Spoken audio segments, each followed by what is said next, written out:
Hello friends, नमस्कार। मैं आप सभी का पोस्टल वाला पर स्वागत करता हूं। जैसा कि आप जानते हैं, काफ़ी समय से मैं इस चैनल के माध्यम से आपसे विभाग से जुड़ी अहम जानकारियां साझा करता हूं और नए रूलिंग्स या सर्कुलर या कोई भी चीज़ जो विभाग में नई रूप से इम्प्लीमेंट होने वाली है, उसकी जानकारी मैं आपके साथ साझा करता हूं वीडियोज़ के माध्यम से। तो आपसे अनुरोध है, यदि वीडियो आपको अच्छी लगे तो इसे अवश्य ही लाइक करें और इन्फॉर्मेटिव लगे तो अपने मित्रों जिन्हें इनकी आवश्यकता हो उनके साथ शेयर जरूर करें। तो आज हम डिस्कस करेंगे एसओपी के बारे में, स्टैंडर्ड ऑपरेटिंग प्रोसीजर, जो कि सीबीएस का फाइल जनरेशन के लिए आया है। एडवांस पोस्टल टेक्नोलॉजी 2.0 में सीबीएस का फाइल जनरेशन के लिए आया है। उसके बारे में हम लोग डिस्कशन करेंगे और जानेंगे कि किस प्रकार से कार्यों को करना है और किस प्रकार से एग्जीक्यूट करना है, किस प्रकार से फाइल जनरेट होगा, इन सब के बारे में हम लोग जानेंगे। देखिए, थोड़ा हम लोग स्टार्टिंग में जान लेते हैं कि अभी जो चल रहा था सीबीएस डाटा, वो जो डाटा फेच होता था और उसका जो अकाउंटिंग होता था सोल में, डेंड करने के बाद, पूरे सोल का मतलब ऑफिस का डेंड करने के बाद HISCOD करके हम एक कमांड चलाते थे, HISCOD, ठीक है। और उससे हम लोग अपना डेंड करते थे फिनाकल में। तो वही है HS कोड कंप्लीशन जब तक होता था CPC के द्वारा, तब जाकर के फाइल एक्सट्रैक्ट होता था, डाटा एक्सट्रैक्ट होता था। और जब तक डाटा एक्सट्रैक्ट नहीं होता तब तक वो APT में आता नहीं था उसका फिगर्स, ठीक है।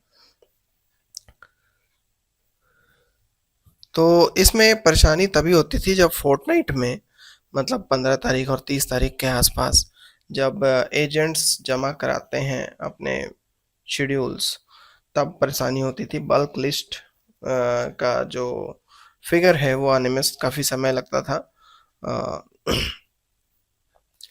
तो ये परेशानी हो रही थी 2.0 में कि काफ़ी टाइम तक वेट करना पड़ता था हम लोगों को सीबीएस का एक्सट्रैक्शन होने में। मतलब सीबीएस का कहने का मतलब कोर बैंकिंग सर्विसेज का जो डाटा आना था APT 2.0 में, उसमें काफ़ी समय लग जाता था, हमें वेट करना पड़ता था।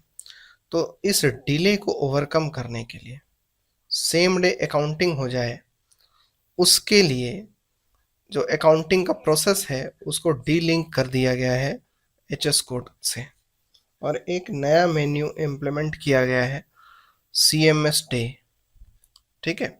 CMS डे एक नया मेन्यू इंट्रोड्यूस किया गया है। ये किस प्रकार से कंप्लीट होगा, हर पोस्ट ऑफिस इसको किस प्रकार से करेंगे, इसके बारे में हम लोग विस्तृत रूप से यहाँ पर जानकारी प्राप्त करेंगे। तो प्रोसेस फॉलो करना है, 2/8 मतलब 2 अगस्त से ही ये लागू होगा। जिनका सुपरवाइजर रोल है वही मतलब जिनका सुपरवाइजर रोल है, सिर्फ और सिर्फ सुपरवाइजर के आईडी में ही हिज कोड मेन्यू के बाद, जब ये मेन्यू आपने कंप्लीट कर दिया, डेंड कर दिया, तब CMS डे को कर सकते हैं। इन केस कोई भी ब्लॉकिंग अगर है हिज कोड करने में, डेंड करने में, तो उसको पहले तो आपको क्लियर कर लेना होगा, उसके बाद हिज कोड को एग्जीक्यूट करना होगा, ठीक है। उसके बाद नया मेन्यू जो CMS डे है उसको एग्जीक्यूट करना है सुपरवाइजर के द्वारा कंसर्न पोस्ट ऑफिस के, तब जब हिज कोड कंप्लीट हो चुका है, ठीक है। ये इसी प्रकार से बनाया ही गया है कि जब तक ये कंप्लीट नहीं होगा, हिज कोड कंप्लीट नहीं होगा, तब तक ये आपको CMS डे करने ही नहीं देगा, ठीक है। CMS day can't be executed without his code completion, ठीक है। तो इस मेन्यू में 2 फंक्शंस हैं, इंक्वायर और एग्जीक्यूट। इंक्वायर में हम देख सकते हैं, inquire will show the status of previous execution status of CBS file generation. पिछला CBS फाइल जनरेट हुआ कि नहीं हुआ, मतलब जो आपने लास्ट टाइम CMS डे किया है, अगर कर दिया है तो उसका देखना चाहते हैं आप कि फाइल जनरेट हुआ कि नहीं हुआ, तो वो आप यहाँ से देख सकते हैं इंक्वायर में।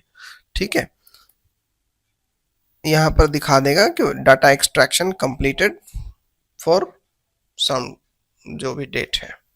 ठीक है, अगर सबमिट करेंगे तो ideally data extraction completion for previous day if not holiday will be shown. पिछले दिन का वो डाटा आपको दिखाएगा अगर आज आपने एग्जीक्यूट नहीं किया है तो, लेकिन ऑन द कंडीशन कि पिछला दिन जो था वो हॉलीडे नहीं होना चाहिए तब। ठीक है, तो सुपरवाइजर रोल जिनका भी है वो CMS डे कमांड चलाएंगे, एग्जीक्यूट ऑप्शन पे जाएंगे for generating CBS transaction data. ठीक है, सबमिट पे क्लिक करेंगे और एग्जीक्यूट कर देंगे। नीचे एग्जीक्यूट का ऑप्शन होगा, सबमिट का ऑप्शन होगा। यहाँ पर देखिए, यहाँ पर एग्जीक्यूट सेलेक्ट करेंगे, डेट ऑटोमेटिकली आ जाएगा, आपका सोल आईडी ऑटोमेटिकली आ जाएगा। यहाँ सबमिट करेंगे, सबमिट करेंगे तो इस तरह का कुछ आपको दिखाई पड़ेगा कि data extraction request submitted successfully for date आ जाएगा वहाँ पर, किस डेट के लिए डाटा एक्सट्रैक्शन का रिक्वेस्ट सबमिट हुआ है। इन केस अगर ऐसा होता है कि कोई भी यूज़र CMS डे इन्वोक करता है, मतलब कमांड चलाता है बिफोर इनिशिएटिंग हिज कोड अभी उसका इनिशिएट नहीं हुआ है और उसके बावजूद अगर वो चलाते हैं तो उसमें आपको एरर आ जाएगा, his code is not initiated for the day. ठीक है, हिज कोड इनिशिएट नहीं हुआ है, इसलिए इसको फिर से इनिशिएट करें, हिज कोड कंप्लीट करें, तभी जा करके ये कमांड चलेगा।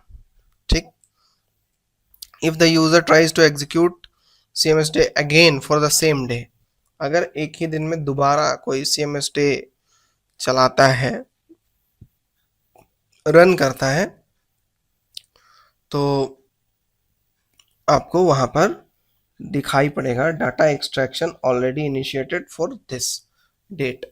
वो डेट आपको दिखाई पड़ जाएगा कि इस डेट के लिए डाटा एक्सट्रैक्शन इनिशिएट हो चुका है। तो बस हो गया, मतलब दोबारा नहीं हो पाएगा, कहने का यही तात्पर्य है। अगर user tries to execute CMS day after completion of data extraction following error will be thrown. देखिए, अब तो ये तो इनिशिएट हुआ है, कंप्लीट तो हुआ नहीं है। अगर कंप्लीट होने के बाद फिर से हम CMS डे अगर चलाते हैं तो क्या आएगा, डाटा एक्सट्रैक्शन कंप्लीटेड, ऐसा करके एरर मैसेज आ जाएगा कि भाई कंप्लीट हो चुका है, अब आप दोबारा इस डेट का डाटा एक्सट्रैक्शन नहीं कर सकते, एक बार हो चुका है। ठीक है, post office should check whether CBS data generation is completed for that particular day through inquire option. आज अगर हमने एग्जीक्यूट कर दिया, सबमिट कर दिया, तो हम लोग इंक्वायर ऑप्शन में जाएंगे और देखेंगे following message will be throne if data extraction is failed. अगर डाटा एक्सट्रैक्शन फेल हो गया है तो इस तरह का हम एग्जीक्यूट करने जाएंगे तो आएगा डाटा एक्सट्रैक्शन फेल्ड फॉर री एग्जीक्यूट, कि डाटा एक्सट्रैक्शन पर्टिकुलर डेट का फेल हो चुका है, इसको री एग्जीक्यूट करिए, दोबारा से एग्जीक्यूट करिए। In case data extraction fail due to any reason, post office need to re execute the menu. फिर से आपको री एग्जीक्यूट करना पड़ेगा, मतलब ये है कि मेन्यू इंसर्ट करके कमांड चला करके वेट करना होगा, आपको फिर चेक करना होगा कि एग्जीक्यूट हुआ कि नहीं हुआ। अगर नहीं हुआ है तो आपको फिर से एग्जीक्यूट करना है, अगर हो गया है तब तो बहुत अच्छी बात है। Post offices can fetch CBS same day accounting data in APT 2.0 and day and के समय में जो डाटा आता है वो आ जाएगा, तभी आएगा। Only if CBS data generation is completed successfully. जब तक फिनाकल में CBS डाटा कंप्लीटेड सक्सेसफुली नहीं आएगा तब तक आपका APT में अकाउंटिंग में आपको सारा फिगर्स नहीं मिलेगा। वैलिडेशंस आर बिल्ट अकॉर्डिंगली, उसी हिसाब से वैलिडेशन बनाया गया है।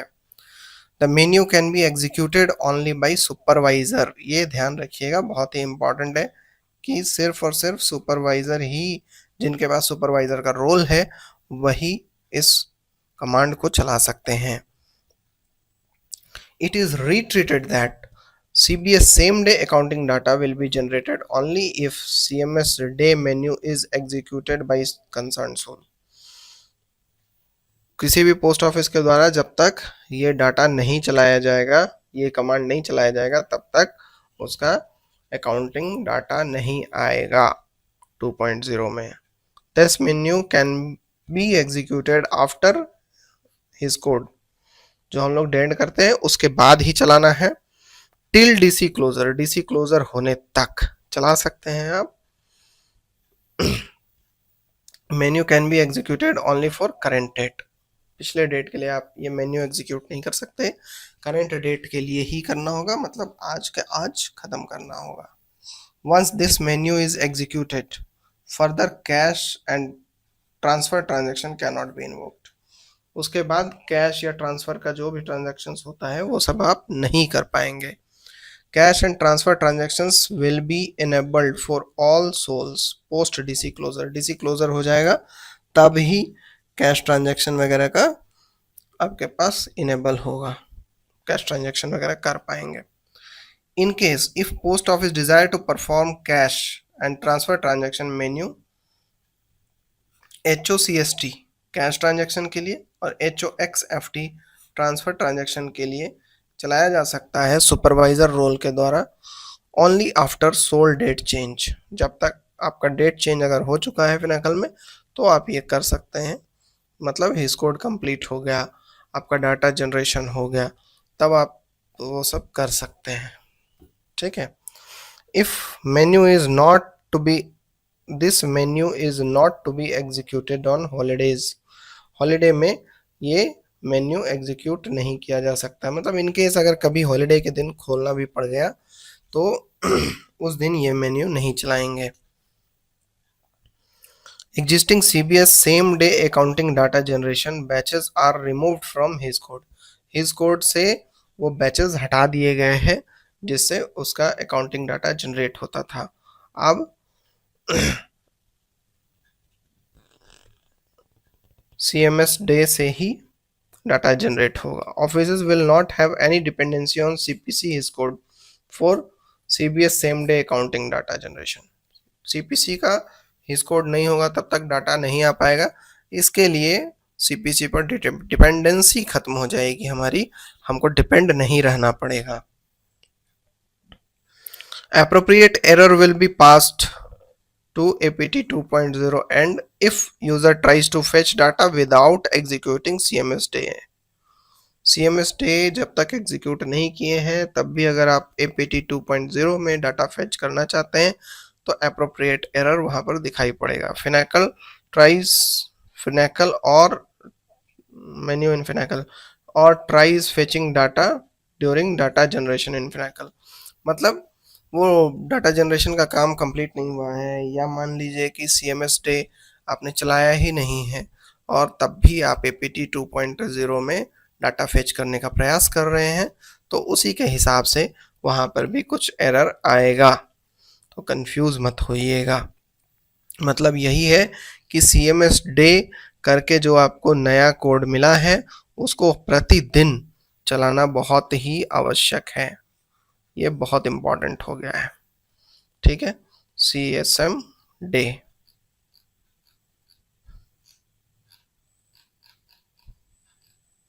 अब यहाँ पर कुछ नए रिपोर्ट्स भी इंट्रोड्यूस हुए हैं, 4 नए रिपोर्ट्स इंट्रोड्यूस हुए हैं। ठीक है, फिनाकल में तो 2 रिपोर्ट्स टुडे के लिए है और 2 रिपोर्ट्स प्रीवियस डे के लिए है। पहला है GLIT 2.0 ट्रांजैक्शन रिपोर्ट कंसोलिडेटेड और GLIT 2.0 ट्रांजैक्शन रिपोर्ट डिटेल्ड, ये टुडे के लिए, और सेम वही transaction report consolidated previous day के लिए और डिटेल्ड भी प्रीवियस डे के लिए। 2 प्रीवियस डे के लिए, जो प्रीवियस डे वाला जो रिपोर्ट है वो MIS सर्वर में चलेगा और ये जो दोनों हैं ये प्रोडक्शन एनवायरनमेंट में चलेगा, मतलब जिसमें हम लोग काम करते हैं।